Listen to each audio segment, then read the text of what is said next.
And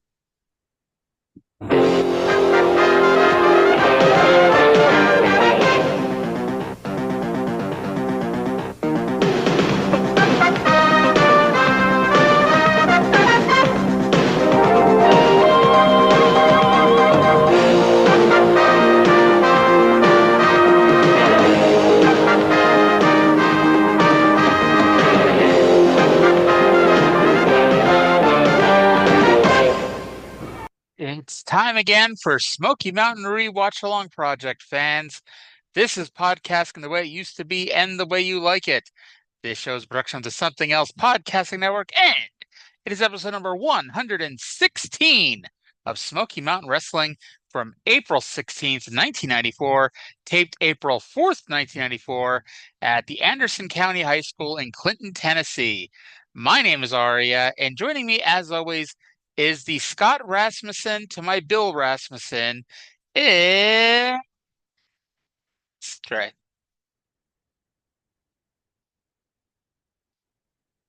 And when Trey takes himself off mute, he'll even join us for the show. I'm so sorry. I'm so sorry. Oh, so those Rasmussens you named are they any relation to the legendary Dean Rasmussen of the Death Valley Driver Board? Probably not. Probably Too not. bad. Too bad. They are they are the father and son who had the idea for ESPN. Oh, well that was a good contribution to society too. Not quite as good as the Death Valley Driver Board, but I got a lot of time for No, ESPN. no, I mean, very few things in life have contributed to the zeitgeist of this country as much as the Death Valley Driver Board. I love the word zeitgeist. It's a good word, especially when you can pronounce it right. Um, It's so German. It's pronounced exactly like it looks. uh, so we are officially in the second era of announcers. Dutch Mantel is gone. Um, and the funny thing is, I was thinking about this while watching the opening video package. Dutch has now been added to the long list of people who are in the opening video package who are no longer in the territory. Well, he hasn't done his last down and dirty with Dutch yet. Very true. Very, very, very true. But I for all uh intents and purposes, there's no more Dutch. I was I Um, was I was kind of nervous because I didn't know who the replacement was going to be, so I was very relieved to see Les Thatcher.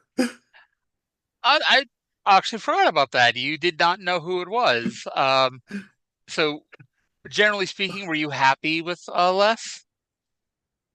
Yeah, What was it was Les clear. more?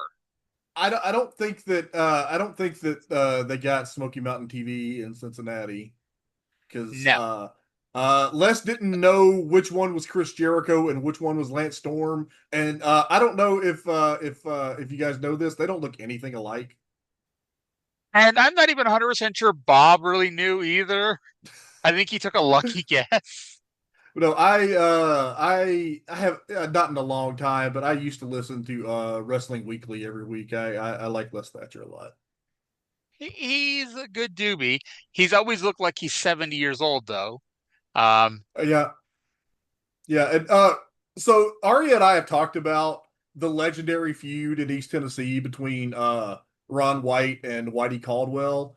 I don't know if we've mentioned that a lot of the time that was a tag team feud with Ron and Don Wright against Whitey Caldwell and his tag team partner Les Thatcher. so I was unaware that Ron White also had a great wrestling career too. Ron Wright, Ron Wright. Oh So not Ron White. Not no, not although I'm a fan of that Ron as well. um all right. So let's go to the intro of this show with Bob and the aforementioned Les Thatcher. Welcome to another exciting action-packed hour of Smoky Mountain Wrestling. Professional wrestling the way it used to be and the way you like it. Hi, wrestling fans. I'm Bob Caudle, and as you see, Dirty Dutch Mantel is not with me this week. Dutch is out of the country. He had to leave the country, and I'm not at all sure that it was a voluntary move on the part of Dutch Mantel. But look here. This goes back a ways, and you can see here an old friend of mine, Les Thatcher. Les, one of us hasn't aged, but I don't know which one it is. You haven't aged a minute. You look the same. That picture is 20 years old. Bob, it's great to be with you. The last time I came out on this set at Smoky Mountain Wrestling, you had been exiled by Jim Cornett, and I was sent here by the board of directors to rectify that, and I'm certainly glad you're here this time around. We've got a great lineup tonight, too. We sure have, Les, no doubt about it. We're going to see the Rock and Roll Express, Primetime Brian Lee, Chris Candido. Also, we're going to take a personality file. You got one of those coming up on Jim Cornette's Bedlam Bruiser. That's right, Bruiser Bedlam, and what a name. I've heard so much about this guy. In fact, talking to the fans just before we got ready to start taping, everyone is buzzing. Bruiser Bedlam, Bruiser Bedlam. Of course, we've got a Beat the Champ match with Mike Furnace. How about let's draw in that? All right, let's do that. We've got the names here in a cap, and let's get in here and see if we can't.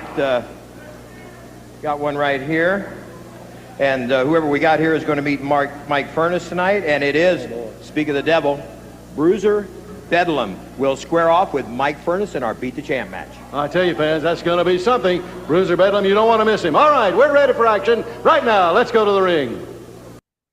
Okay, so we're off to a bang here, and they show a picture, and who knows how fucking old this picture was, of Bob Caudle and Les Thatcher when they were younger. Like, how old would you say they had to have been in that picture? And once again, Trey doesn't know that when we start talking, he should unmute his microphone. I am really bad at this today. I'm so sorry. I should have called you the Les Thatcher to my Bob Caudle this week. I am not with the program today, guys. I'm sorry. What was the question? I don't even know at this point. How I started talking. That picture had to have been from the 70s, like late 70s. Because Bob, I don't know if Bob worked like the Knoxville territory before. He was always like a Crockett guy.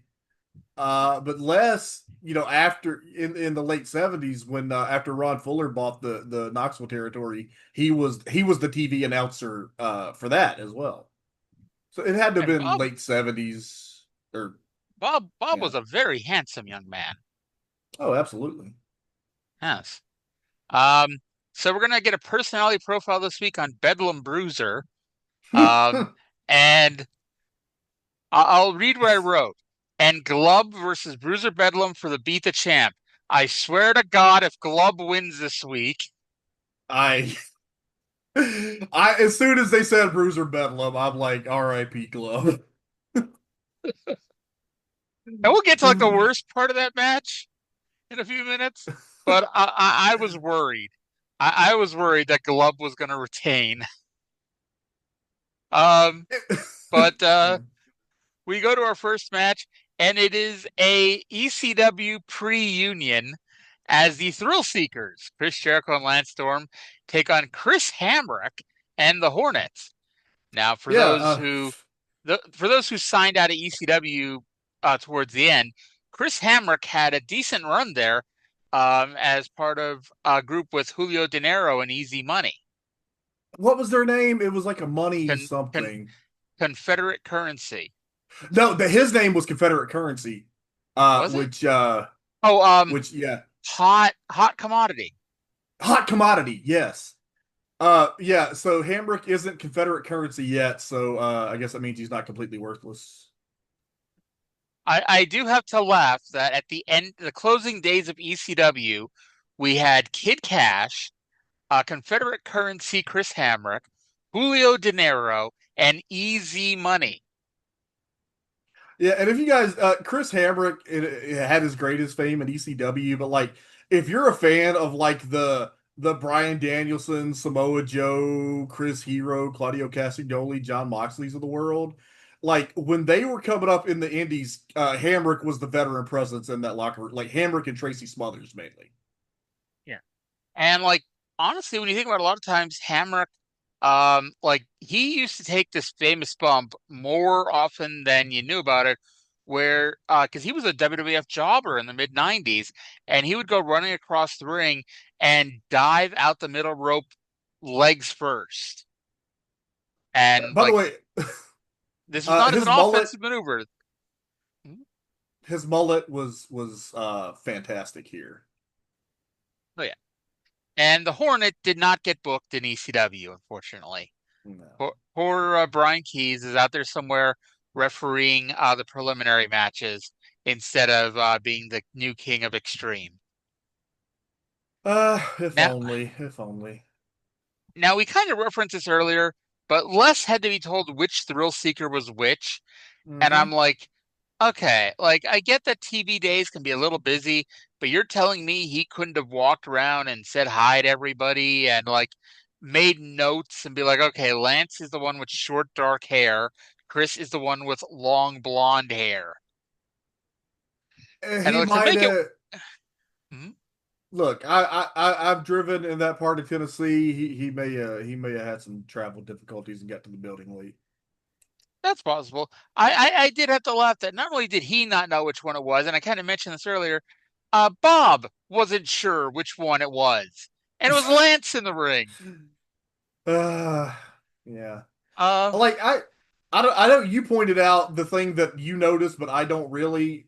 I noticed the crowd shots when they focus on something funny, but like yeah. as far as what they showed of the match, it was like I don't know. Like the Hornet was like okay enough to wrestle Lance a little bit, and then Hamrick was good enough to run a few high spots with Jericho. So like until they Yeah.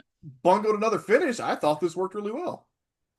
Yeah. Well, the finish, I don't know. These two need to figure out a fucking finish at some point because they've had 4 TV matches with 4 different finishes.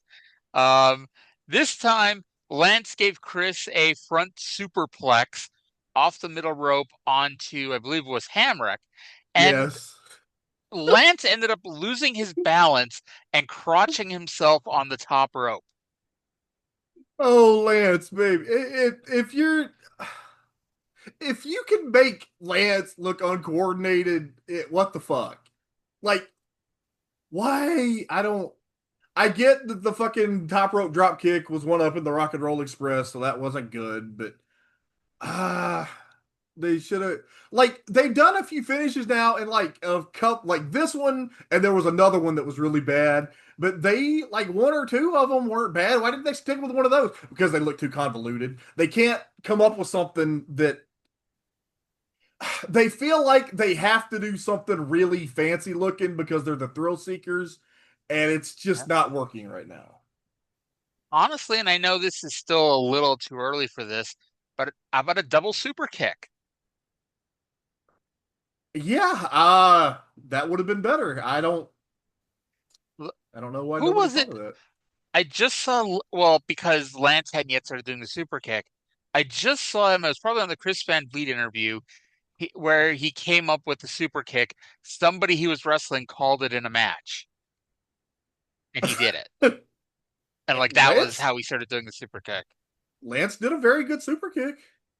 He did. Honestly, I would say it was, in my personal opinion, I thought it was the best super kick I've ever seen of anyone.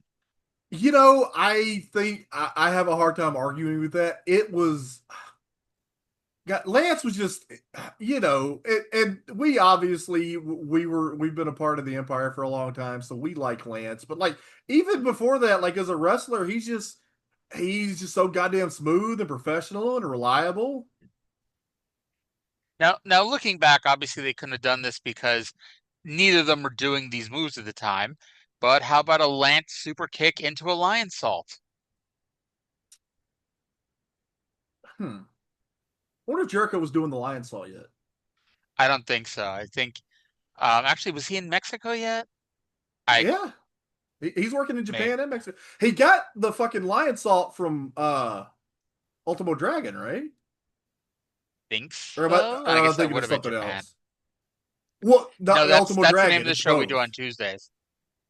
Yeah, yeah. Ultimo Dragon was Japan and Mexico, so it could have been. I'm trying to remember the specifics of where he got the idea. I may just be thinking Ultimo Dragon because of the acai moonsault. No, did Hayabusa do it? No, Hayabusa's not like anything yet. Hayabusa's still like a young boy. I don't know. I don't know. I don't know. You're the one who's the master of Puroresu or the I historian of Puroresu. if I remember right, in Jericho's first book, he talks about doing the lion salt for the first time on like some fucking Some pillows or a bags cushion and or something yeah. in like a fucking dirty ring in Mexico somewhere. And it's funny because Jericho's book is sitting about, I don't know, 20 feet away from me right now. I could just grab it and skim through it. I But mean, my Kindle anyway, is within reach, and I'm not doing it either. let's go to our first Jim Cornette promo of the show. Want to make a wild man out of this one.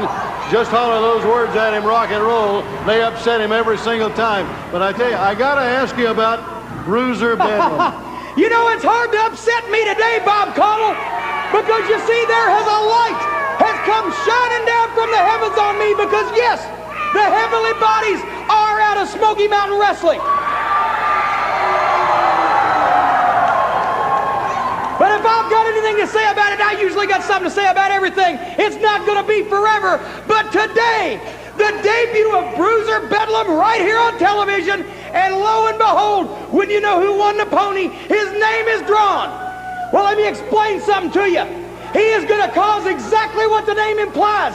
Bedlam, chaos, pandemonium, a scene of wild, mad uproar. And Bruiser Bedlam is going to be the Beat the Champ TV title holder here today. And also, I just want to preview. Bullet Bob Armstrong, pull that wheelchair up real close, take a sip of Metamucil, crack the neck a couple of times, and get set, because later on today, I got a big surprise for you, boy. Hey, we can't wait to find out what that is, fans. We'll find out during this hour, that I'm sure. We'll be back. Right now, let's take time out for this. Let's not. And I see Trey didn't press mute that time, so I don't have to worry about him being muted.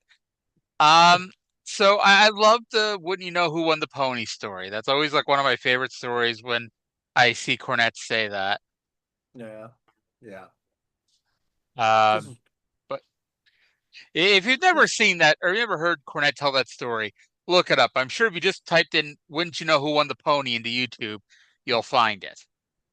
I use that in conversation every chance I get. Do people look at you like you got three heads? No, because it's like it. I don't know. Maybe it's just because I'm Southern, but it makes perfect sense.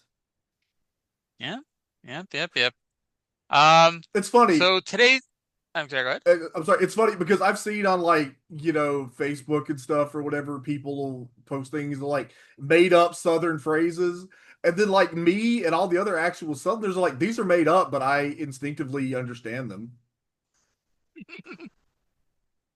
Maybe we need to have a Trey teaches us how to speak Southern segment on the show. Okay. When I was in grad school, and I was the one fucking redneck I was the one redneck in the room. And I was in a seminar one time and we were talking about something, and I said, well, there's more than one way to skin a cat. And everything stopped and everybody was staring at me. And I'm like, what? I mean, I've heard of that. I know. I didn't even think that was a Southernism. Yeah, I don't think it is, but I don't think so either. I don't know. Maybe it was. Yeah, I guess who knows. Um, all right. So, from page 137 of Chris Jericho's first book, because yes, during that promo, I went and grabbed the book. From page 137, what chapter is this? Chapter 19, Halcyon Bowling. I called Lenny St. Clair to ask him for ideas, and he said, have you ever thought about doing the moonsault from the middle rope? The idea had come to him in a dream, and I'd asked him to elaborate. He explained that if I used the middle rope to do the moonsault across the ring, it could be done quicker and with less setup and would be totally unique. It was just what I was looking for. So I went to Arena, Mexico during the day and practiced my new creation in front of 17,000 empty seats. I filled the duffel bag with dirty clothes and used it as my target. After a dozen practice runs, I finally figured out how far the guy had to be from the rope so I wouldn't land with my knees in his face. Okay, I apologize. The clothes were dirty and not the ring. I mean, it's possible the ring was dirty too. I mean, it's Arena, Mexico. It's probably reasonably clean. Yes. So Jim Cornette has a big surprise for Roller Bob today, and Bruiser Bedlam is the chosen one today for Beat the Champ. The chosen one. Dun, dun, Um, all right, so we got a bit of a lengthy promo coming up here, but it's split in half because, of course, it is. Let's go to the first half of the promo. It's with Primetime Brian Lee, Chris Candido, and Tammy Fitch, who, if you remember, Tammy Fitch is the young lady who, about a year ago at this point, filed a sexual discrimination lawsuit against Smoky Mountain Wrestling. Let's go to this promo, which, in my opinion, should provide further things that she could use for that lawsuit. All right, with me right now, Primetime Brian Lee, Chris Candido, and Miss Tammy Fitch. You know, I do not like the Rock and Roll Express one bit. I can't stand them. So, because I cannot stand them, Brian and Chris here promised me that they would have a match with the Rock and Roll Express and they would bring those titles right where they belong, because it's been too long since I've had gold around my waist, I mean Brian's waist, but now we've beat him before, we're gonna beat him again. It's about time I get that gold back where it belongs. But you know what really, really upsets me? Ricky Morton, probably the nastiest lips in all of professional wrestling, planted those horrible lips on me, and he kissed me. It was disgusting. I mean, I can't blame him, because I know that every man in the world loves me. Every man in the world wants me. But guys, guess what? You're not worth my time. And you know what I really, really cannot stand? This Smoky Mountain Wrestling will not get rid of that tape they keep. If they keep that tape, I want it burnt, because it's going to give a nice girl like me a bad reputation. They won't get rid of that tape. Fans talking about that. Let's go back. Let's see exactly what she's talking about. Watch it right here. Okay, Trey, come off mute. So Tammy said it's been too long since she's had gold around her waist. Oh, I'm sorry, Brian's waist. And she's understandably upset that, what was it, 2 weeks ago at this point, Ricky Morton sexually assaulted her? And then, then she's like, you know what? I don't want to see that tape anymore. And Bob Carl's like, hey, let's watch the tape. That sounds like a great idea. This has to be used for a sexual discrimination lawsuit against Smoky Mountain Wrestling. So this woman came into the territory filing a sexual discrimination lawsuit. Now she is being sexually assaulted at work, and the company keeps showing the tape despite her protest, and she's not suing? What the fuck? I mean, come on. Why do we keep plugging Pam Lawson during the biggest Playboys matches or during Horner's matches? There's two women in this company, and we must be forcing ourselves on them some way or another. By the way, speaking of women in this company, and speaking of women in this company, was here. Where the hell was the Dirty White Girl this week? Where the hell was Peggy Lee Leather this week? Apparently they just disappeared this week. White Girl doesn't stay around here for much longer, does she? No, but there's an angle coming up. Yeah, okay. Spoiler alert, there's an angle. Because they have an angle on every show you see, and so we have to have an angle at some point, Yeah. All right, so after we aired the tape of Ricky Morton sexually assaulting Tammy Fitch, we went back for the second half of the promo, and Chris Candido is mad. All right, that's what's really got her upset, fans. You saw it again. I can't believe that Ricky Morton thinks he is. What right does he have to put those disgusting lips on my girl? I mean, on our girl. Ricky Morton, you are not a real man. You're a little elf. You're not a big guy like me. You may be the Smoky Mountain Tag Team Champions, you and Robert Gibson, but you're not a real man. You've never been a real man. You can't get a date. That's the reason you had to molest Tammy Fitch. You're a pervert. Whoa! All right, here we are, the Rock and Roll Express. Ricky, you heard that? Well, Bob, he comes out here telling me that I'm not a real man. But Chris Candido, one thing in life I don't do. Either I had a choice to hit the lady or kiss her. And I decided to kiss her. Something that you don't know nothing about. You ought to try it. You might like it. You understand what I'm trying to say to you, big boy?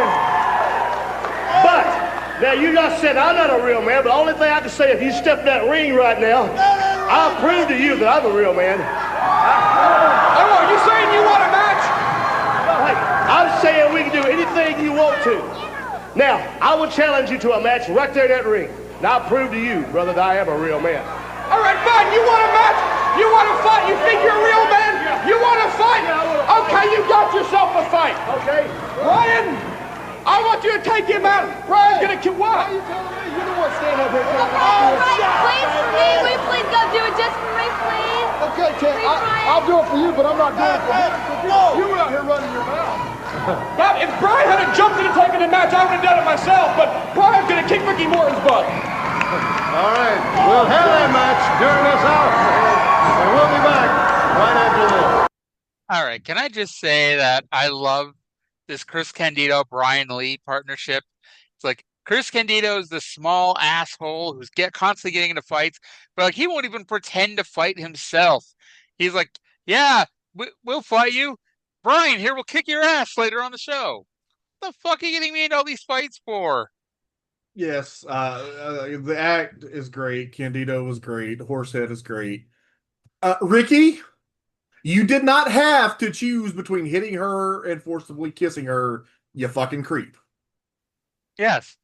And then he's like telling Ricky Morton that, I'm sorry, Ricky Morton's telling Chris Candido that he needs to sexually assault women as well. I did laugh, and it's like, this is like the inside joke 3 years before was an inside joke. Candido's like, he doesn't like when other people are kissing his woman. Like, it's not a joke yet, Chris, but it's going to be a joke one day. Chris. The heartbreak chick. And Brian was not happy, but thankfully Tammy was there to convince him to step in and do the match. I gotta say, this is going to be a fun trio, I believe. Yeah, that's very good. Now, here's the thing. It is April 16th, and I know we're still a few months away. Brian Lee is going to be on WWF television as The Undertaker in like 2 months. And he is still going to be on this show while that is happening. That's amazing. I didn't know that until you told me. You told me a while ago. I just assumed that he wouldn't be on Smoky Mountain TV while he was The Undertaker. Yeah. I keep sending this question to Cornett, and they're not answering it. But I'm like, basically, I want to know what Jim was thinking when in consecutive summers he had two monster heels in Smoky Mountain Wrestling, Primetime Brian Lee and the Unabomb, as SummerSlam co-headliners, one as The Undertaker and the other as Dr. Isaac Yankem, DDS. I bet all the OVW bullshit has just made him forget that ever happened. Pretty much. And I actually forgot that because I figured, okay, like he becomes Dr. Isaac Yankem after King of the Ring. So that's the end of June, beginning of July. Unabomb is still here till like the middle of August of 95. So it's not like, he left like right away or right before that. Spoiler alert, by the way. Yeah. All right. We then get a replay of Bruiser Bedlam's debut at Bluegrass Brawl 2. And then led to our TV title match, Glub versus Bruiser Bedlam with Jim Cornette. And I think this is the first time Glub's opponent got an entrance. Because every other time he's been wrestling the Jobber of the Week, and they're already in the ring. Yeah. This week, nope, Bruiser Bedlam got full musical entrance. Which I wrote Hair of the bad Dog. News for Glub. Hair of the Dog by Guns N' Roses. Now, production complaint, the announcer's audio was too low during the entrances. He couldn't hear anything that they were saying while the music was playing. At one point, I thought Les said Bruiser Bedlam was as white as he is tall, which makes no sense. But then I realized he said wide, not white. This is Glub's longest match, which was not a good sign for Glub. His only offensive maneuver was to move out of the way when Bruiser Bedlam, I think he went for a splash.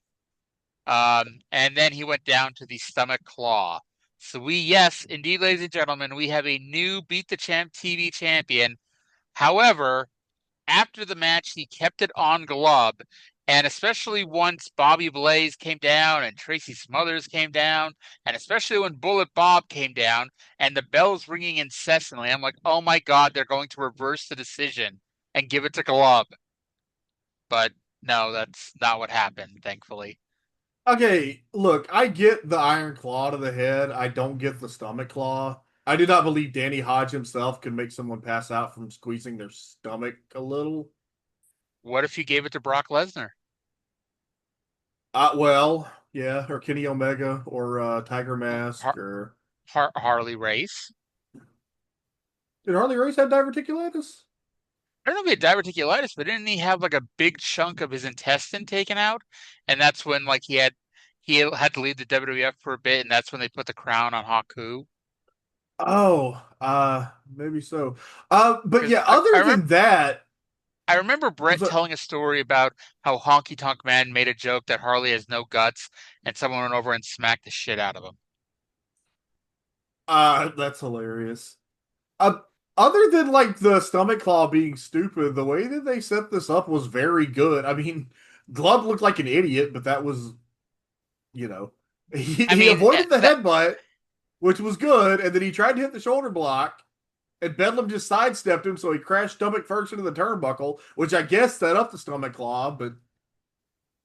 I mean, Glove looked like an idiot, but it wasn't his fault that he looked like an idiot because he's not the one who books the matches, even though he kept being booked against jobbers there for a bit. So it's like, This was not Glove's worst performance. No, but it's also Glove's penultimate match.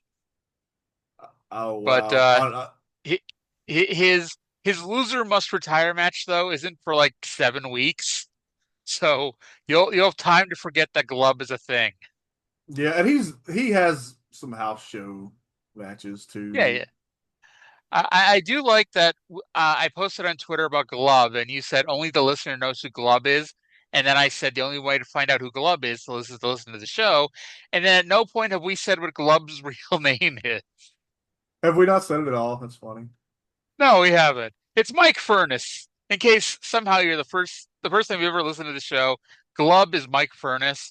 We came up with the name Glove just because it's funnier than Mike Furness. He does not deserve to be a Mike or a Furnace. It was because you said that he shouldn't use the name Mike, and I said, well, he should respect his brother's wrestling career enough to not use the name Furnace either. So Glove. And I don't know how you came up with Glove, but Glove it is, and Glove stuck. You know what would be a great match? Glove versus Max.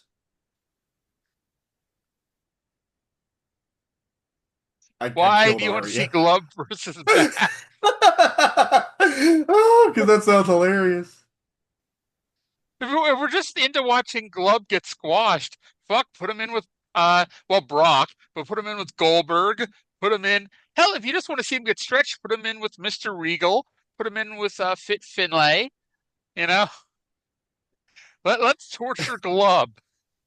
The Glove wasn't good enough to be a job guy. Well, we don't know that. He was never put in as a job guy. He came in with a push. Oh, Lord. All right. So Glove is out the door now. Let's go to the replacement for Down and Dirty with Dutch. It is Personality Profile with Les Thatcher, which is it's quite the name. Let's go to Personality Profile with Les. Segment here on Smoky Mountain Wrestling called Personality Profile. And I'll be hosting that. And right now we've asked Jim Cornett and his newest member of his stable, Bruiser Bedlam, to join us. We'd like to know a little bit of the inside scoop on this gentleman. He is tough, no doubt about it. Oh, I'm going to tell you all sorts of inside scoop. If you people would shut up, I'm sick of listening to all these rednecks, just like I'm sick of looking at Bullet Bob Armstrong, just like I'm sick of the whole situation. And that's why my man Bruiser Bedlam is here to rectify things. But first of all, I have a special announcement to make. You see, I hold in my hand right now a letter from the the Smoky Mountain Wrestling Board of Directors.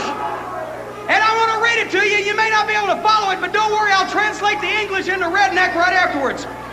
Mr. Cornett, although we find no impropriety in Bob Armstrong's actions as wrestler/commissioner, we must grudgingly agree with the complaint filed by your attorneys that there is legal precedent for a conflict of interest to be found in Bob Armstrong being both a wrestler and a commissioner.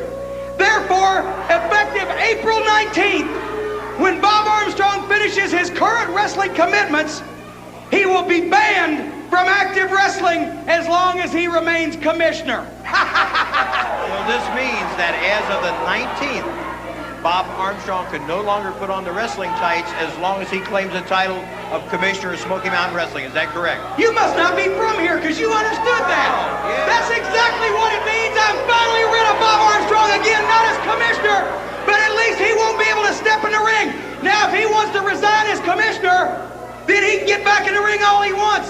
But we know what kind of can of peas that would open up. But let me just say this. Bob Armstrong, you're not going to get your revenge in the ring with Bruiser Bedlam after April 19th. But don't worry, because you couldn't do it anyway. Because this man came to me, like I said last week in Detroit.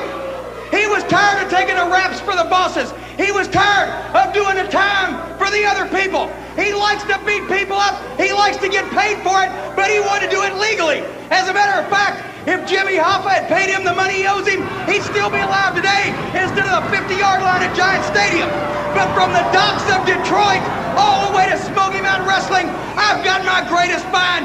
And Bruiser, you are ready to tear some heads off. Yes, Jimmy. Let me tell you people something, and you too, punk. Don't be eyeballing me either. You want to try me? You want to try me?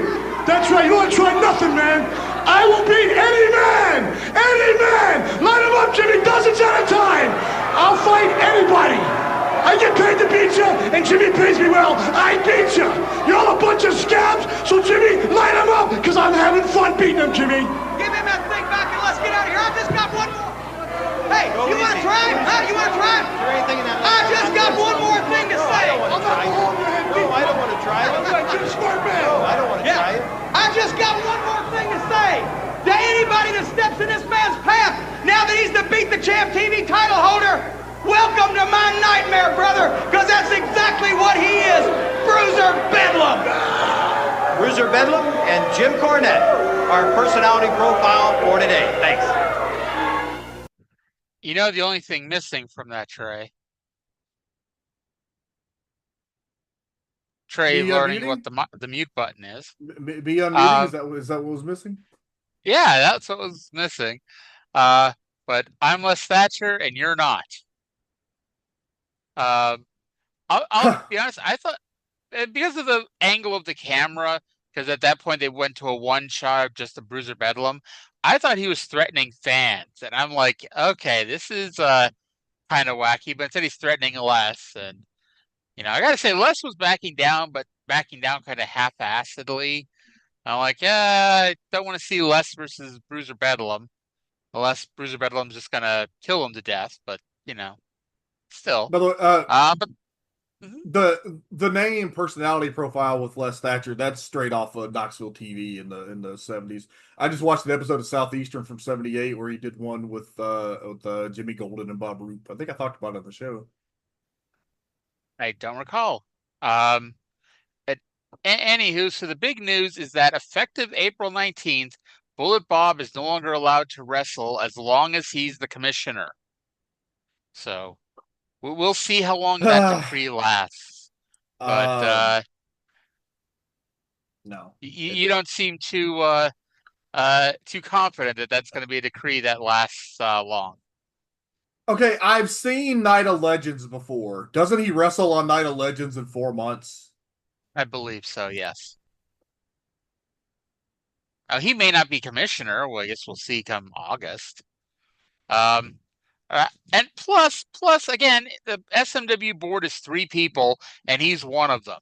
So he just has to swing one person to his side, and he can wrestle again if he wants to and still be commissioner. Look, Mark Curtis is a man of principle. He will not be swayed. Well, is Sandy Scott? Sandy Scott's something. Maybe Sandy is too busy going and flyering the town, so he sends Casey O'Connor to be his proxy. And Yeah. Casey is a big Jim Cornette guy. Yeah. Um, Yeah. Surely. so it's too bad Jimmy Hoffa did not pay Bruiser Bedlam the money that he owes him. That just sucks for poor Jimmy Hoffa. Um, Now, is anybody gonna order or gonna owe less $200? Because people always seem to owe Dutch money. my guess is probably not, unless it's here till the very end. He's sticking around for the next 86 episodes. But yeah, I think Les is going to be a lot more honest with his paydays than Dutch was. Yeah. Um, but I was actually thinking about this. Like, they've never done this, but I think what could work with like Bruiser Bedlam is like next week. Let's say they pull out the Hornets name as the Beat the Champ challenger, and then the match comes and the Hornets like, fuck this, I don't want like that's $1,000. I don't want to fight him. It just forfeits the match. I would. All right, so from there, I'm trying to figure out what the worst part of this next promo is going to be, because there's two things that happen in this next promo, and they're they're quite something. Let's go to Daryl Van Horn. All right, fans, let me write down Mr. Daryl Van Horn, and I understand that you've got somebody new that you're bringing to Smoky Mountain Wrestling.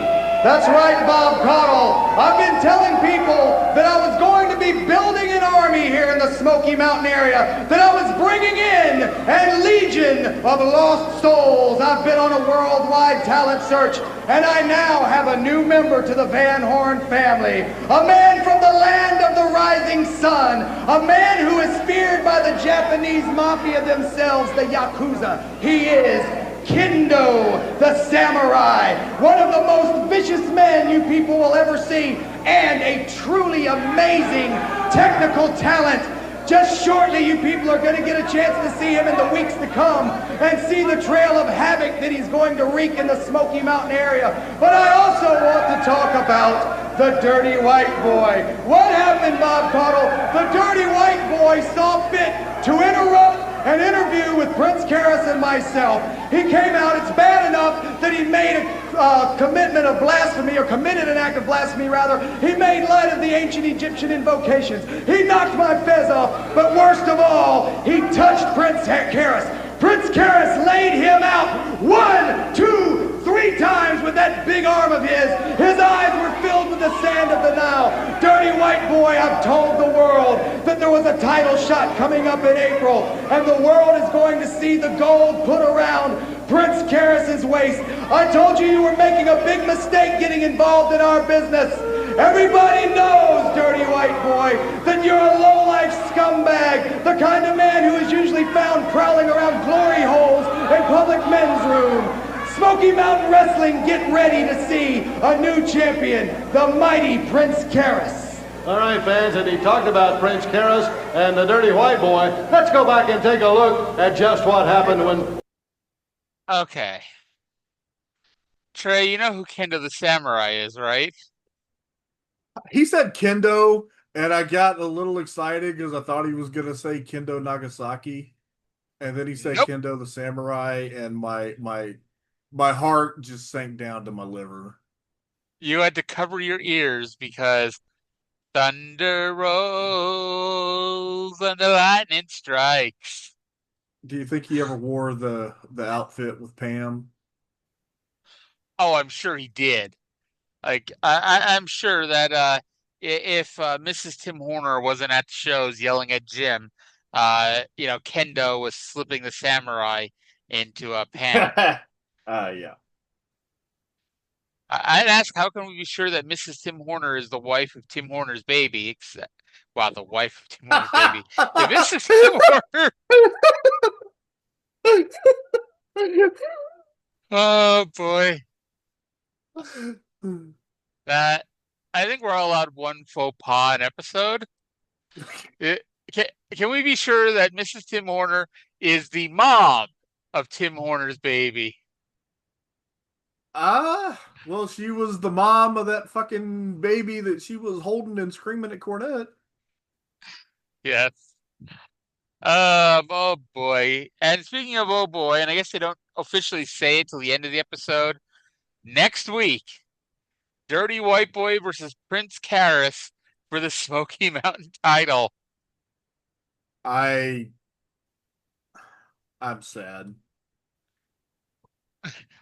There's a perverse bit of entertainment that's we're gonna get out of this match here, I bet. I hope so.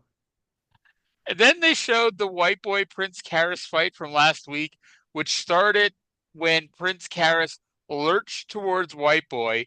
White Boy sidestepped him, but because Prince Karras is a 3,000-year-old mummy, you can't just change direction when you're a 3,000-year-old mummy. He had no choice but to continue stepping in the direction of where the Dirty White Boy used to be. And I gotta tell you, everyone rips on Hulk Hogan and WCW for pushing Hogan and Savage and Nash and all the old people. There has never been a title match in pro wrestling history with a higher average age than Dirty White Boy versus Prince Karras. Well, I don't have enough information to argue with that right now. I can't imagine you'd possibly argue with me here at that.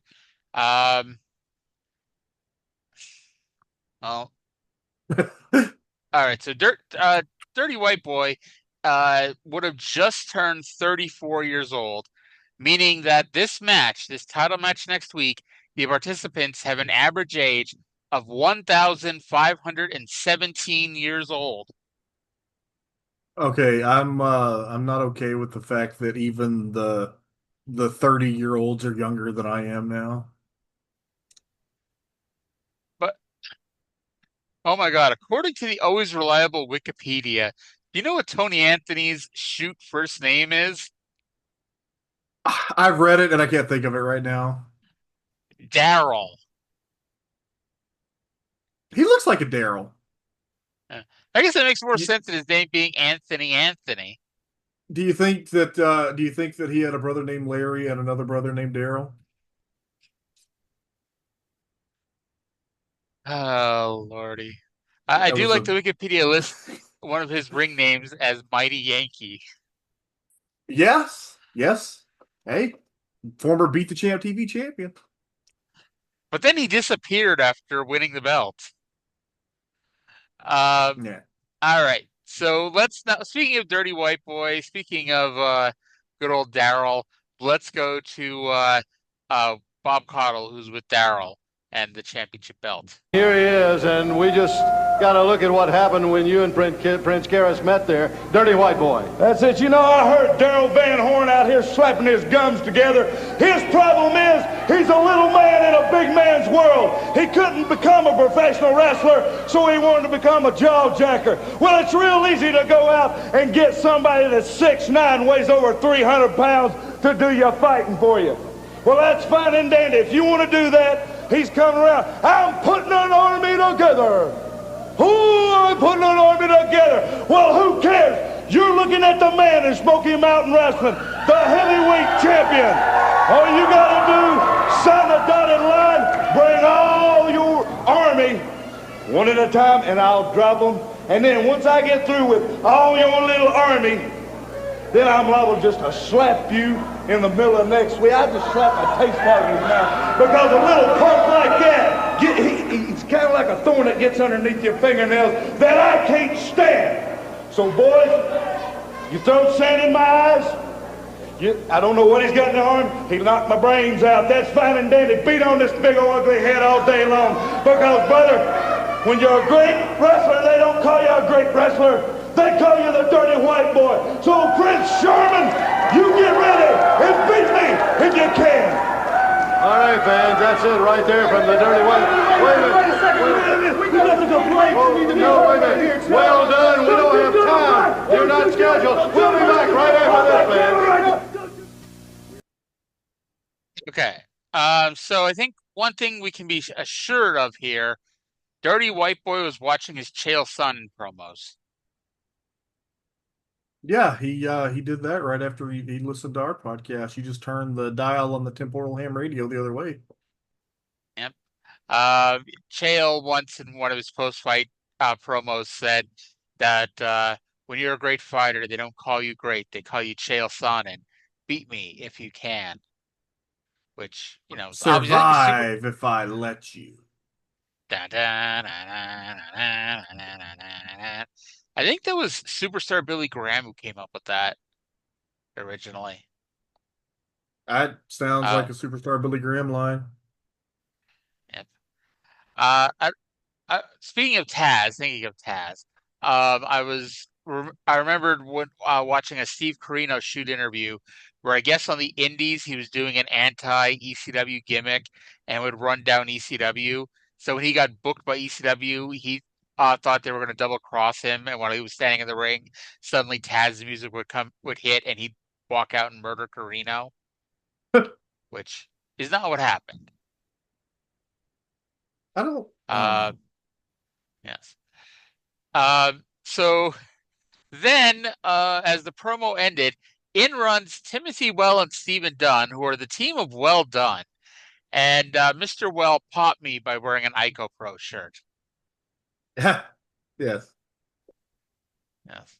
And yeah, there was no promo time for them this week.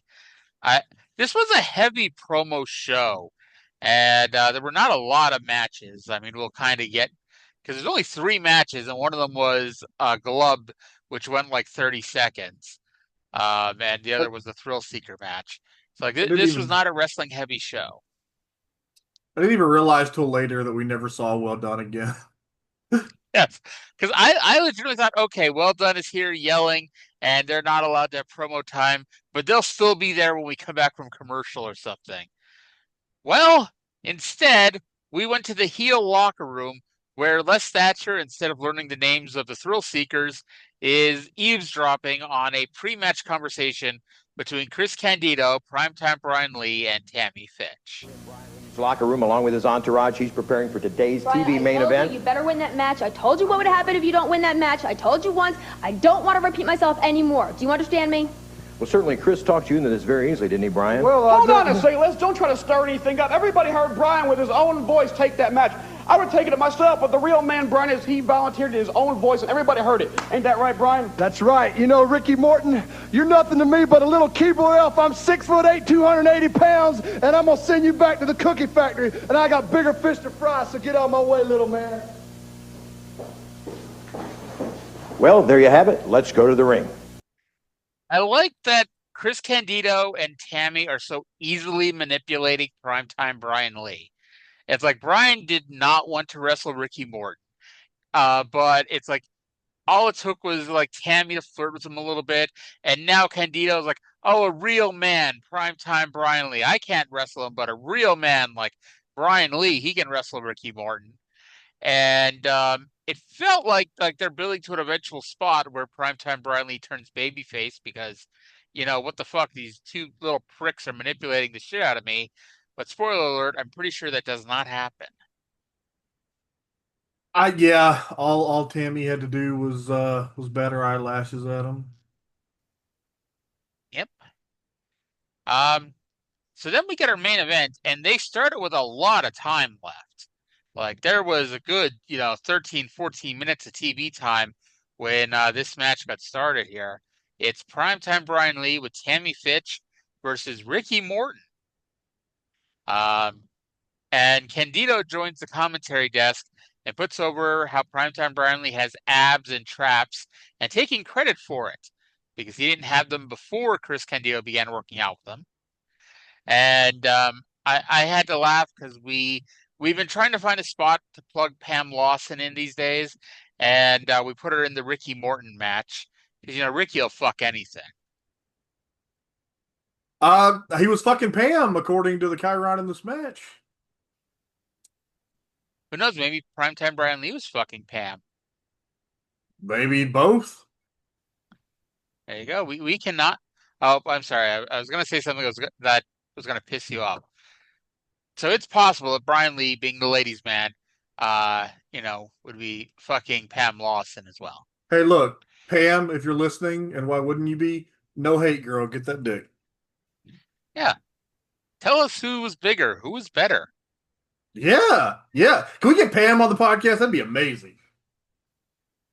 Was Missy Hyatt in her book talked about all the guys' dick sizes? I have no idea, but that's hilarious. Can you imagine Pam Lawson sitting at home, like probably like with her grandkids at this point, and like two weirdo wrestling fans were like, "Hey Pam, remember how you worked for a wrestling company for like 6 months? You want to come on and talk about it?" uh, yeah, yeah. And then she agrees to come on, and the first thing out of her mouth is, "So tell me, who would have been your dick, Part-Time Brian Lee or Ricky Morton?" Shortest interview ever. I feel like if Ricky had anything to be ashamed of, we would have heard about it because every woman in the South in the '80s saw it. Did Tim Horner give you the natural bridge? Give me the natural bridge? Pam. Oh. Oh, okay. I'm sorry. Sometimes I don't know. Yeah, I'm sorry. You mean while we're having our fake interview with Pam Lawson, I'd ask you if you ever had the natural bridge given to you by Tim Horner? I'm not even stoned today, y'all. I thought you were never not stoned. I am when I'm out of money. Nah. Anyway, Morton had the match won with a flying crossbody, but Tammy put Bryan's foot on the ropes.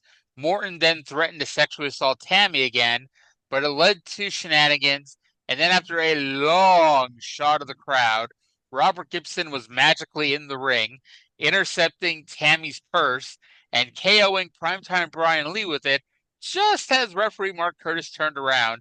And that led to a disqualification. And Primetime Brian Lee was declared the winner. Ricky Morton, the honorable babyface that he is, got disqualified. And then Well, he didn't after the get match, himself disqualified. Fucking Hoot got in the ring and interfered. well, Hoot paid for it afterwards He sure because did. he got his ass kicked by the heels. And then Ricky Morton attempted to bring a chair into the ring. And we say attempted because I don't think that chair ever made it into the ring. And the thought of just throwing it over the top rope did not occur to poor Ricky Morton as he was trying desperately to bring this chair through the ropes. Yeah.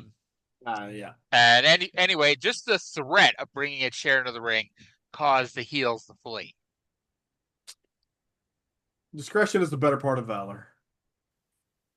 Indeed. You were telling me that you thought you really enjoyed this match.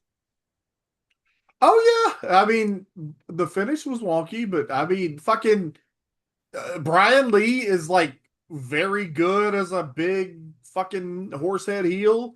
Ricky Morton is one of the best working baby faces of all time. This was a good match. I'm not even mad about the DQ because we're having a fucking tag title feud. Whatever. DQ Schmeeq. No one cares about a DQ, bro. Now, I do need to let you know, Trey, something very important. What's And that? that is that hotel accommodations are provided by the West Town Inn of Knoxville. If you're looking for a nice, clean, and economical room in the Knoxville area, try the West Town Inn. All rooms have cable TV and a private balcony. Also, a large pool in the center courtyard. The West Town Inn, the Smoky Mountain Wrestlers' haven. That address is now a Raising Cane's, which I originally said made it more likely that I would go there the next time that I find myself in Knoxville. But that's not true because Knoxville will have a Bojangles. You wouldn't go to a Raising Cane's in Knoxville? Well, I would go to a Bojangles anytime I'm somewhere that a Bojangles is. They're finally like in getting into like Arkansas and Texas, but they're like the slimmed down versions of the menu and not the full menu that you get in like a real Bojangles in the Carolinas and Georgia and East Tennessee. Now, what do you think costs more? An average meal today at Raising Cane's or a hotel room at the Westtown Inn in 1994?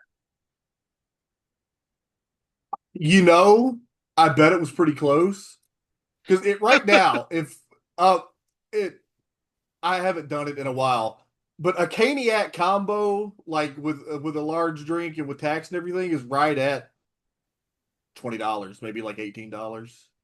Yeah. I just like the way Carl had to say a economical room in the Knoxville area. Like, so it's Uh, cheap, is what you're saying. well, at least it wasn't the fucking Smoky Mountain Flophouse. I actually thought, I wonder if that's the flop house. No, no, I think that was an actual house that I don't know who owned it or what, but it was yeah. Yeah. All right, let's go to not not technically a show closing promo, but for all intents and purposes, a show closing promo with the Rock and Roll Express. With the rock and roll, Rick, I tell you, the big guy knows he was in a battle. Well, Bob, you see, it was a long, hard road for the Rock and Roll Express. But one thing we did, that is to run the heavenly bodies out of Smoky Mountain Wrestling. And now, teaching a lesson, it's got to come to you, Brian Lee and Chris Candido. You see, we might be down just for this one moment, but there's always the next time. You see a hot cup of soup and a good night's sleep, and you got to do it again. So now, we got to teach you a lesson. And now it comes down to you, Tammy Fitch. Well, you gonna kiss her again? We got to teach her a lesson. And I want you to ask around. Rock and Roll had too many complaints over that. Lady, we're going to teach you a good lesson. Whoa, Rock and Roll, we're here to stay, baby. The only thing I wrote about this promo, Ricky threatened to have sex with Tammy. I wrote the babyface Ricky Morton threatens to sexually assault his coworker Tammy Fitch again. Oh Lord. So there's still 3 minutes left in the show, and I'd like to think this was an accident that like, oh shit, we still have 3 minutes left. So we got to put something in here. So they end the show by airing the last 3 minutes of the Rock and Roll Express Heavenly Bodies match from the Bluegrass Brawl 2, the famous final scene.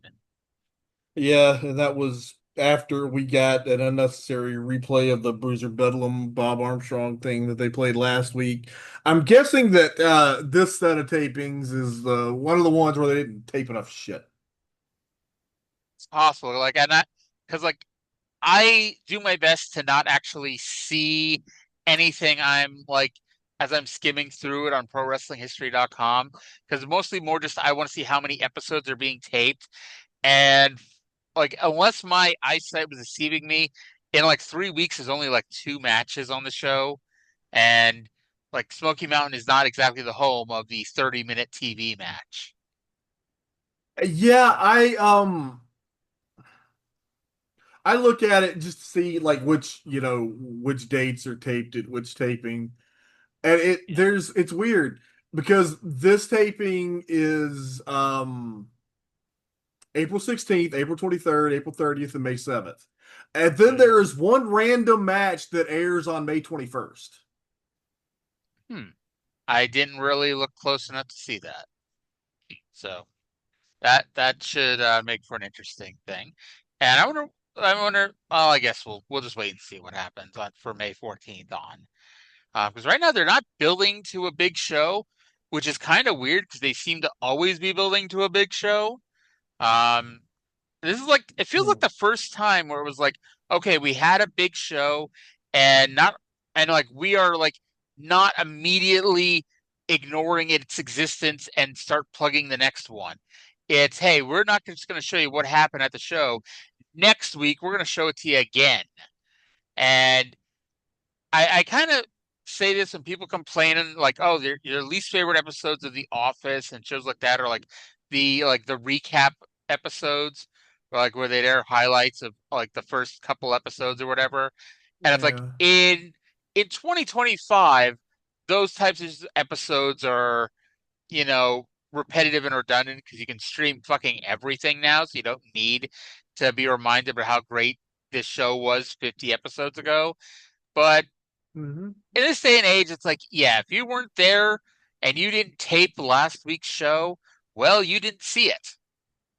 And Yeah. so it's like I like the idea at least. Yeah. So 116 down, 84 to go, Trey. We are 58% of the way done. I guess we're gonna get there one of these days. Yep. Less than 2 years. As long as one of us make sure to have beer and TV. And I think I think it was like around the same period of time. It's February of '86 in Mid-South and World Class. And it's like Gino Hernandez dies, Mid-South becomes the UWF, and Smoky Mountain goes out of business. Well, that'll be exciting. Something to look forward to. Yeah, I know, right? All right, so what else is happening in wrestling? It's a big week for WCW this week, or at least people involved with WCW. Jesse Ventura won his lawsuit against Vince McMahon for unpaid videotape royalties and was awarded $809,958 for work on 90 videotapes. And here's the thing, like, Jesse now comes in to do Saturday Night's Main Event once in a while and, whatnot. Every wrestler who's ever received a paycheck from WWE for videotape royalties for the past 30 years has Jesse Ventura to thank for that. Uh-huh. You remember there was a time that they were like editing Jesse out of like DVD releases, and then I Yep. think it's on the Benoit DVD from like 2004. It has the Benoit and Scorpio match from that pay-per-view in 1992. And it's Super Brawl like 3. yeah, and it's whoever it was, Jim It- Ross or Tony Schiavone, but it's just them because all of Jesse's audio Yep. is blanked out. Yep. There was a couple ones like that. And like in 1998 they put out like Survivor Series 10-year anniversary like best of tape. And like at one point I forget the match. It was like the 1989 Survivor Series because they were talking about Shawn Michaels, and so they were showing the Ultimate Warriors versus the Heenan family. They literally had Michael Cole and Kevin Kelly do commentary over the highlights because I guess they couldn't edit Jesse out of it entirely. Wow. Yeah. I didn't know that. Yeah. Also, WCW re-signed Steve Austin and Brian Pillman to 2-year deals. Just a reminder, WCW has now signed Brian Pillman to a contract that expires in April of 1996. And they also fired Too Cold Scorpio this week due to a company policy violation, whatever the hell that is. Pot test. What was that? Pot test. I was going to say they may have said that there's a maximum penis size, and it's 11 inches. So Colonel Parker's can stay. Yes. And then finally, WCW had their Spring Stampede pay-per-view, which was a 2 thumbs up show. And it was headlined by what turned into the last Ric Flair Ricky Steamboat pay-per-view match, which ended in a double pinfall draw. And actually, outside of the dark matches, no, you're incorrect. This was the rematch from the Saturday night match that went to a double pinfall draw. Flair won the Spring Stampede match. Nope. I'm looking at the fucking results right here. Ric Flair defeated Ricky Steamboat 32 minutes and 21 seconds by pin. Watch the match. If anything, because it was a double pin, if anything, they did the Nick Bockwinkel comes down and says that Flair retains the belt gimmick. But like, go watch the match. Like, and I don't know like about that Flair Steamboat Saturday Night match. Like that may have been because there was one that aired on Saturday night in like May, and so that may have been taped before and to air in May, but I know there's one that airs in May, and that's their official last match. Okay, I see now. Uh, Bockwinkel says that he will talk to the board, but until then, Flair retains the title. So if it was ruled a double pin, it wasn't the night of the fucking show.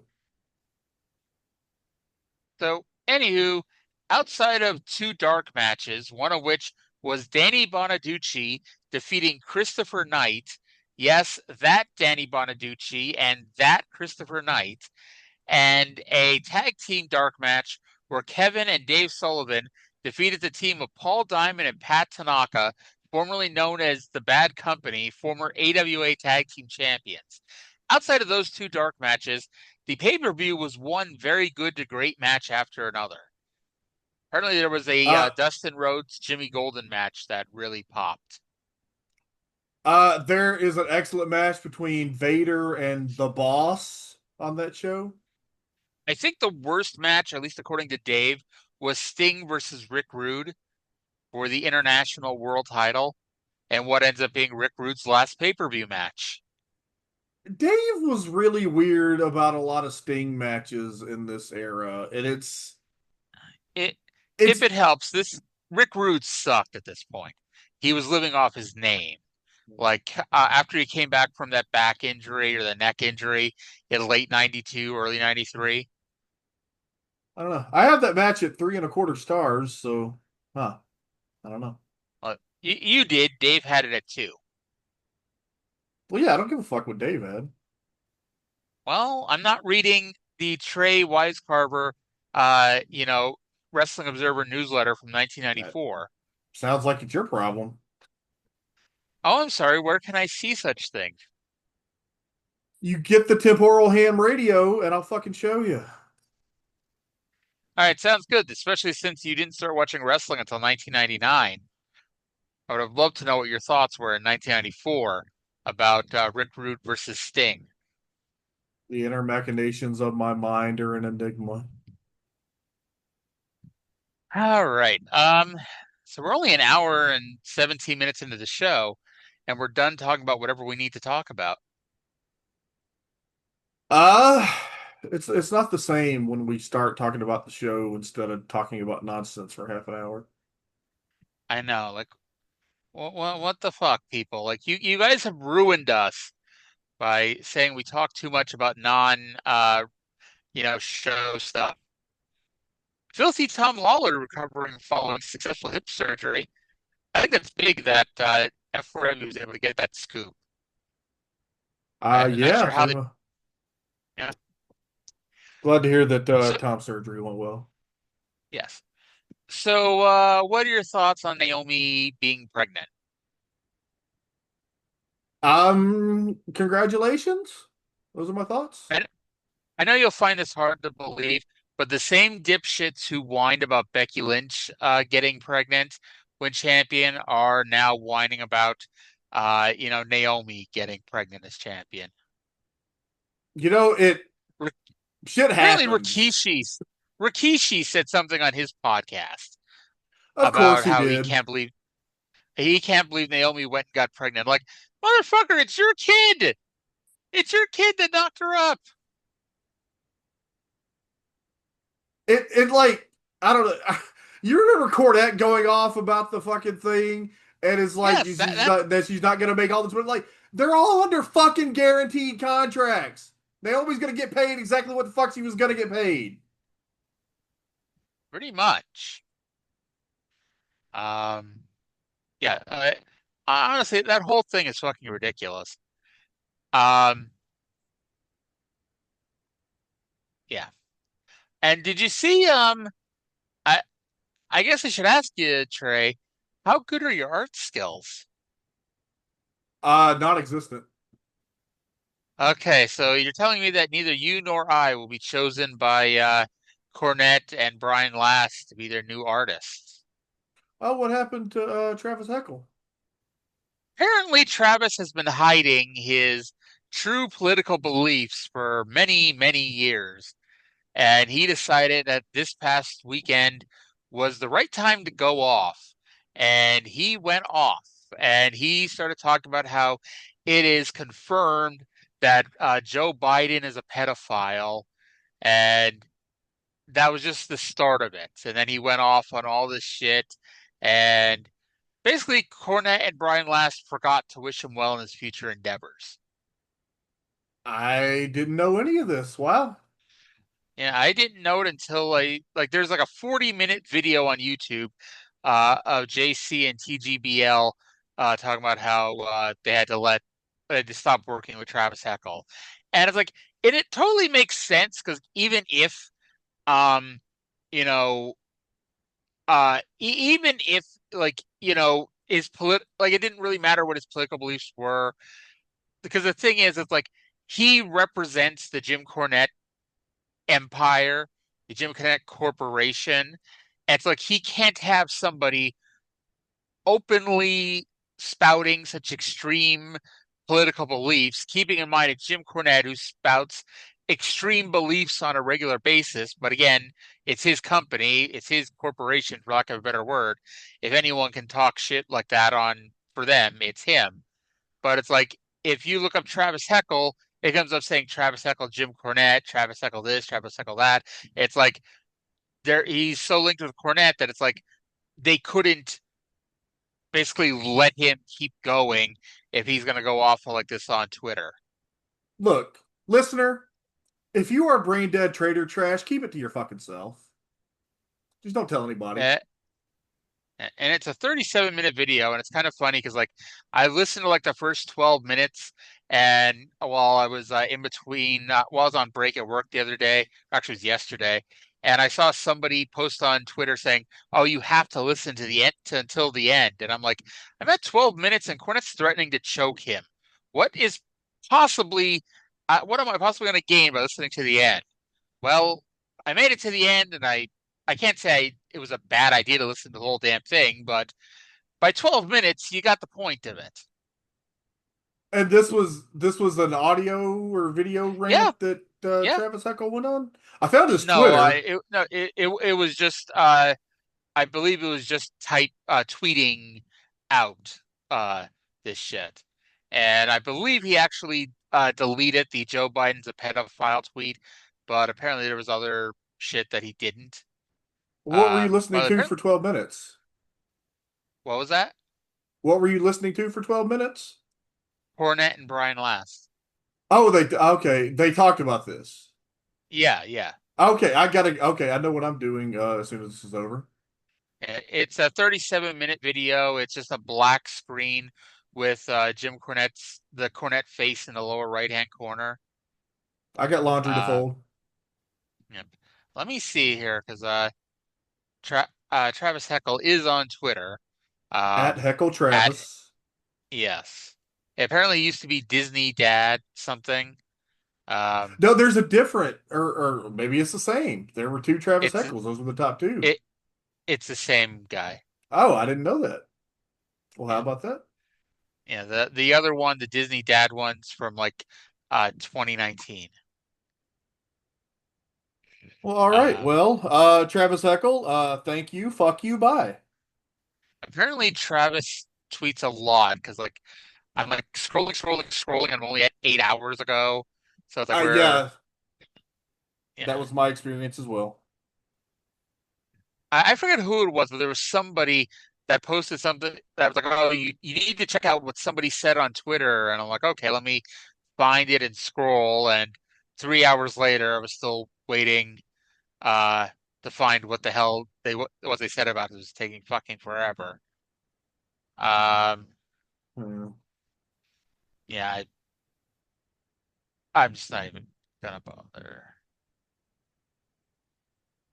I, Yeah. yeah, we're done. Okay. So that's the end of our Travis Heckle discussion on the show. One of those names that like I believe that most people have no idea who the hell Travis Heckle is, and I just, you know, plugged him here for like the first time ever. Um, so where are you at in your catching up on wrestling viewing? I just watched the first block match of whatever, July 26th. It was Yoshihashi and Great-O-Khan. Okay. Yoshihashi is undefeated in the block. Well, not anymore because he lost to Great-O-Khan. Yoshihashi used to be undefeated in the block. So in my canon at the moment, Great-O-Khan is the linear IWGP World Heavyweight Champion. Is that? Oh yeah, because he beat him. All right. Just trying to find. Oh yeah, I got my car yesterday. For those who Yeah, care, all 0 of you. I love it. I've driven it quite a bit now. Um, it's a damn good car. We'll say that. is it? I don't know. What is a Chevy? Was it a Trax or was the Trax the other one you were looking at? What is it? It is a Trax. Okay, yeah, pretty. Hey, if you're happy with it, Yep. So far I am anyway. It hasn't blown up on me. And it's so like far so it's good. it's a bigger car than I'm used to, but it's like, so far I haven't had any issues with it, so that's always good. Yeah, yeah, yeah. I still have the same car that I've had for 10 years. Nice. Nice, nice, nice. Let's see. I like that I keep like finding random wrestling things on Facebook, but like it's just like, oh, here's a picture of Tito Ortiz, Tito Santana Yeah, and Ivan Putski. Like, weren't oh, they okay. like WWF Tag Team Champions at one point? That's why someone's posting a picture of them. Okay, that makes sense. Yeah, there's like nothing fucking going on here. What the hell is with this damn wrestling world? Nothing is going on right now. NXT ended like 30 minutes ago. Why isn't anybody uh, you know, post why didn't anything happen on NXT? Fuck. Is that still a thing? Apparently it is. By the way, Forbidden Doors this weekend. Spoiler alert. Taz is not going to be at Dynamite or Forbidden Door because his surgically replaced knee is not strong enough to handle that kind of a flight. Hey, smart choice. That's a very long flight. Yeah. By the way, remember a few weeks ago we mentioned that Bret Hart was upset because he was flown to SummerSlam and they didn't have a seat for him, and Kevin Nash was. I recall you saying this. Kevin Nash has responded. Um, Kevin Nash said, number one, I didn't go to the show because I knew I didn't have a seat, and said that I guess my name got brought up because it would be like, oh, Triple H's buddy fucking got a seat. Yeah, So figures. the the battle over Bret Hart's seat at SummerSlam continues. Oh, did you see that apparently now there's a lot of talk that Jericho's going back to WWE? He should. I mean, especially at this point, it's like this is like the first time he's taken a fucking break from AEW, and I am not like sitting there like, oh man, I can't wait for Jericho to come back. I'm gonna miss you if you won't go away. Exactly. Um, like he's been gone since April, and it's like I'm still like, you still got that kind of feeling like, he's gonna be fucking coming back soon. How about Danhausen? Danhausen just had his contract extended until January of 2026 with AEW. Why? Why? I don't have anything against My Danhausen, guess, but why they're not fucking using him? my guess is that Tony might think he's going to WWE Let him and go. is It's like, fucking Danhausen. Who gives a shit? Yeah. Again, nothing against Danhausen, but he's not gonna main event fucking Full Gear. He's not going to main event WrestleMania either. And it's like, it's weird because up until a few weeks ago, I was joking that the only people who knew that Danhausen was under contract to AEW were Danhausen and the payroll department. Yeah. It's like, Well, and by the way, apparently former WWE star Gable Steveson is going to be doing MMA Friday, September 12th at the Mystic Lake Casino Hotel in Prior Lake, Minnesota. best of luck to his opponent. Best of luck in his future endeavors. Although, much like Travis Huckle, we did not say best of luck in your future endeavors, I guess. No. Um, okay. So apparently, the WWE premium live event going head to head with All Out has a name. It's now going to be WrestlePalooza. I saw that. Oh, bringing back the ECW classic. How about that? Yeah. WrestlePalooza 97 to me is the best ECW show, bar none. And I mean, yeah, they had a couple undercard matches that nobody remembers because they weren't really anything to write home about. But then you got Raven versus Dreamer in their last match. You had Taz versus Sabu. You then had Taz versus Shane Douglas for the TV title. And then you had the Dudleys versus the Eliminators with Perry Saturn on one leg defending the tag team titles. It's like there's no better 90 minutes of ECW than that. Yeah. Yeah. Well, I'd probably rather watch that than this WWE pay-per-view. I like that you make it sound like, oh man, that sucks, but at least it's better than John Cena versus Brock Lesnar, probably. I don't have any desire to see that. I I don't either. I'm like, and I think we said this on the show. I cannot imagine that there's anybody out there who doesn't already know what show they were going to watch and how and that was going to change at all. I think All Out's going to do the same buy rate it would have done otherwise. I think WrestlePalooza is going to do the same viewership it was going to do otherwise. It's like whatever, people. Look, Um, the people who are only going to watch one or the other are only going to watch one or the other, and the people who are going to watch both are going to watch both. What the fuck are we? It's not fucking 1987 anymore. What are we doing? who fucking knows? Let's see. Is there anything? Whatever the hell all this stuff also going on with Killer Cross and Scarlet, like, or Carry Cross Scarlet. Like, who even cares anymore, I guess. Look, I don't know. Every booker has that talent that, like, what the fuck do they see in this guy?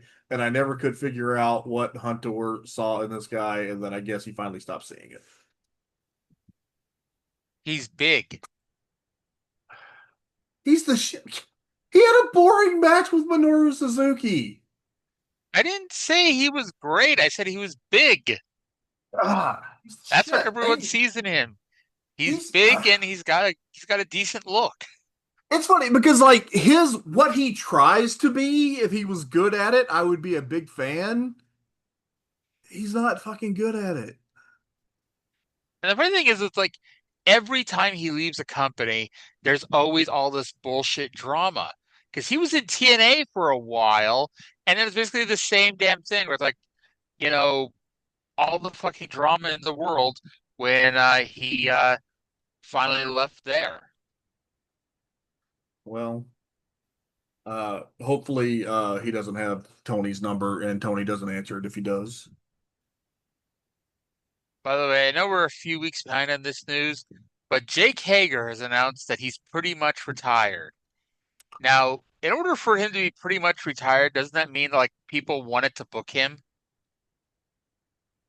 I probably would not get along with Jake Hager if we were to have a conversation about anything not wrestling related, but purely as a wrestler, I was always a fan. I was a Jack Swagger fan back in the day, and I enjoyed his AEW run. You liked his hat. Yeah, I like that hat. So did he actually. Yeah. Apparently, the NWA's 76th anniversary show was this weekend. Um, do you have any idea who the NWA World Champion is? Oh fuck. I did it one I forgot. Oh no, it's Bram. Is it still Bram? It is still Bram. Actually, let me see because I did not see any results from the NWA 76th anniversary show, which really tells you something. Look, Actually, actually, to the NWA 77th anniversary show because 76 was last year. Um, I gotta tell you, let's. it really speaks to just what Billy Corgan has been able to do with the NWA. He's done nothing that no NWA promoter in my entire time as a wrestling fan was able to do, and that was make me not care about the NWA world title. So I think I have some breaking news. Who's that? I think, and this is based purely on the always reliable Wikipedia, which says that this was an 18 match show. 18 matches at the NWA 77th anniversary show.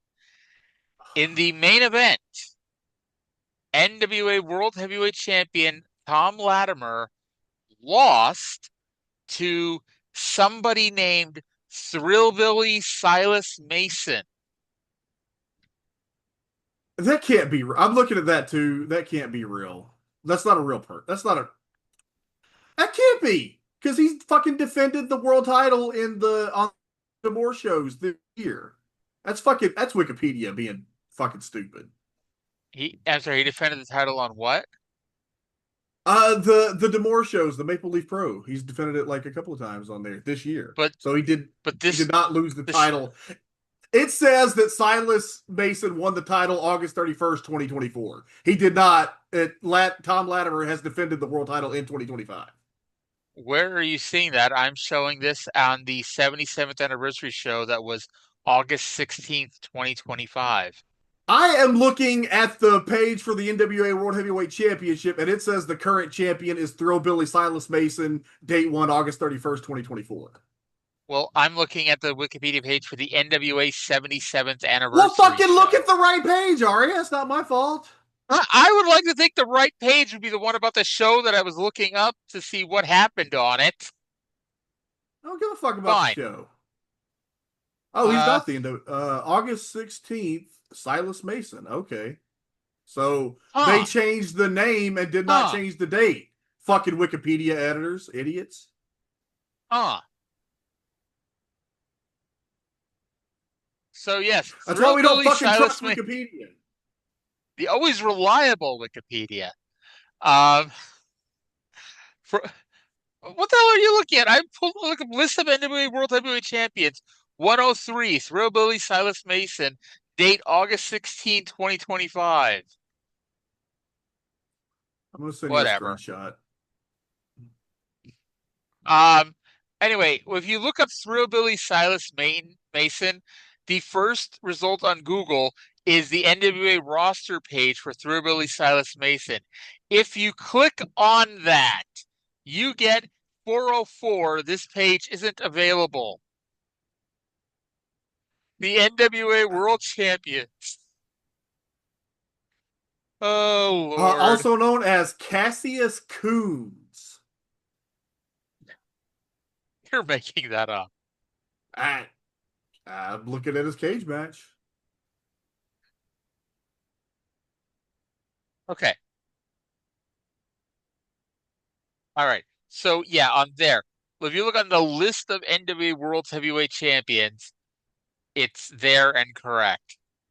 Yeah, I wasn't looking at that. I was looking at the thing that was wrong. Of course he would be. Oh, lordy, lordy, lordy.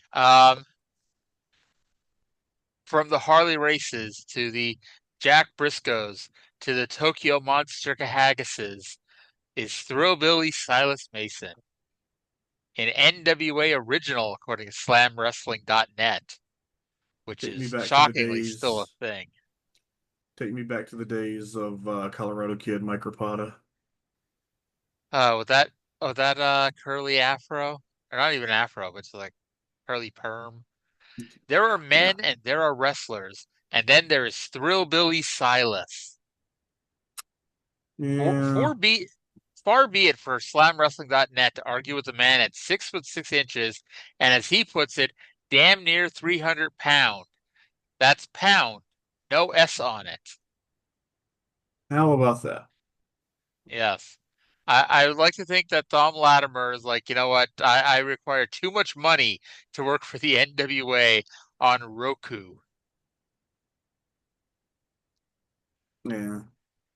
Have you watched the NWA on Roku yet? The last NWA show that I watched was the one where Trevor Murdoch beat uh, Nick Aldis for the title. I can't say I ever really watched any of them. I watched a little bit. I probably wouldn't have, but I said at the time because it was when Debbie Malenko was first starting to take a comeback. And I'm like, okay, if they book Debbie Malenko in the fucking women's gauntlet match on the Empower show, I will buy it. And then they did, and then I don't know, it was economical to buy both shows because they were one night and another. Mhm. Did you enjoy both shows? Ah, enough that I wouldn't. I mean, I didn't feel like I wasted my money or anything. I like that we somehow made it 30 minutes. Uh, Uh, we but can call it in the uh, ring. by the way, Luthez has the most combined days as NWA champion, 3,749. And right now, Thrillbilly Silas Mason is tied with Rhino for the third shortest title reign at 2 days. If Silas can make it until midnight, he will pass Rhino, and his next step is the greatest NWA champion of all time, Tommy Rich, at 4 days. Okay, you think you'll get it? Think you'll get I, 5 days?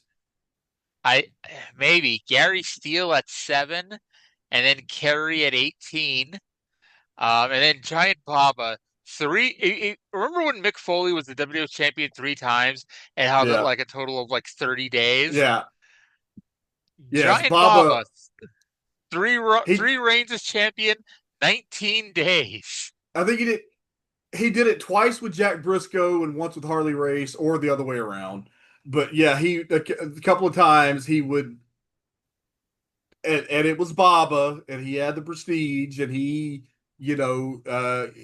I think he gave him a very nice payday for it. But yeah, so that was, and like I never really thought of this, but I was listening to Pacific Rim one time, I think he was at somebody asked Fumi about like why Jumbo never got the NWA World Title, and Fumi said he didn't think Baba wanted anybody but any Japanese wrestler but him to win the world title, and nobody no other Japanese wrestler did until fucking Chono in '92.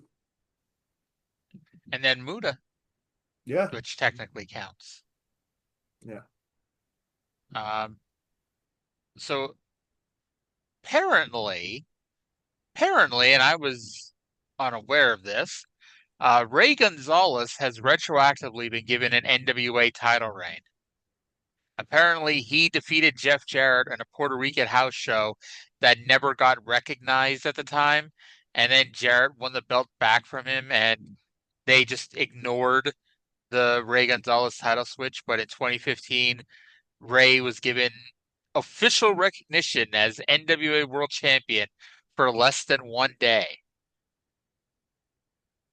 Is that like you remember in like I don't know sometime in the 2000s the fucking Dale Gagner AWA recognized Hulk Hogan's title wins over Nick Bockwinkel?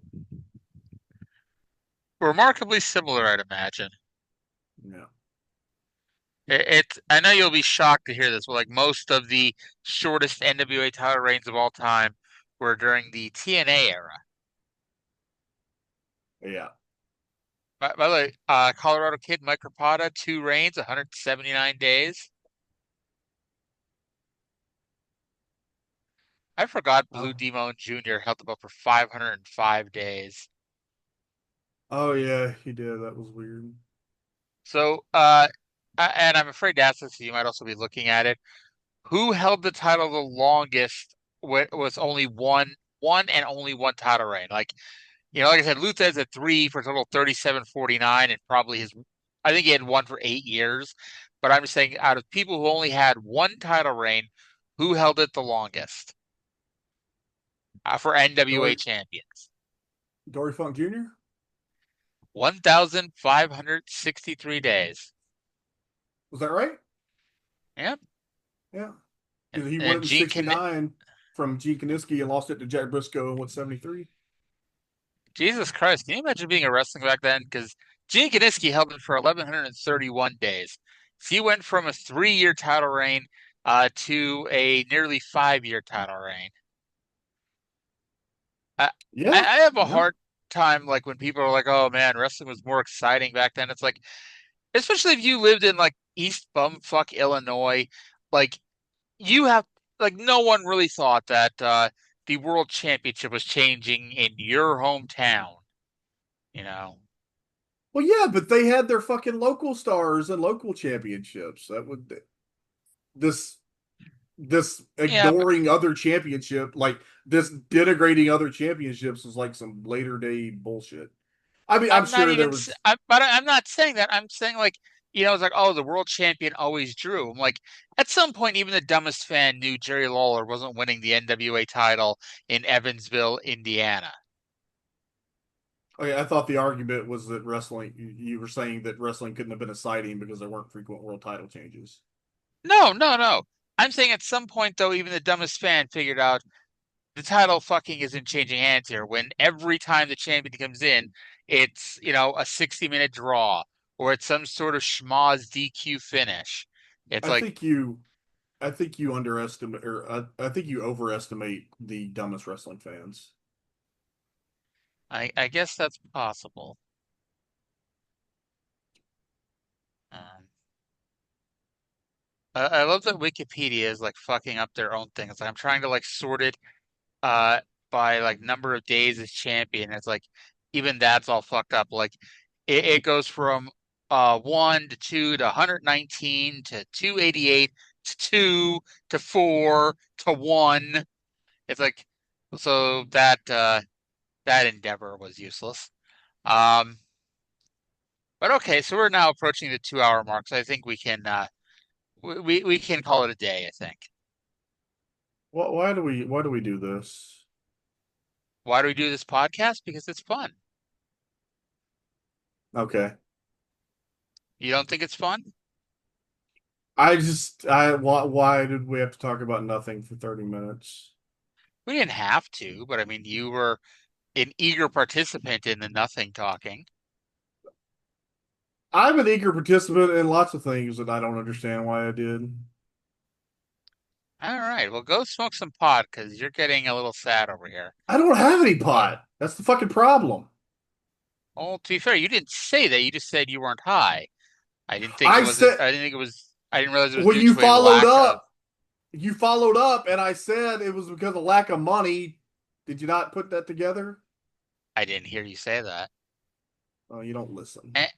Anyway, while Trey tries to get some money, we're going to call it a day. If you want to help Trey's pot habit, send us some money. Please, Cash App, please don't do Venmo, that. Cash App, Venmo, PayPal are all you pay Trey. I'm gonna have to delete that last minute there. But okay, so that's gonna do it for this week's show. Thank you all for listening. We'll talk to you again in 7 days. Bye.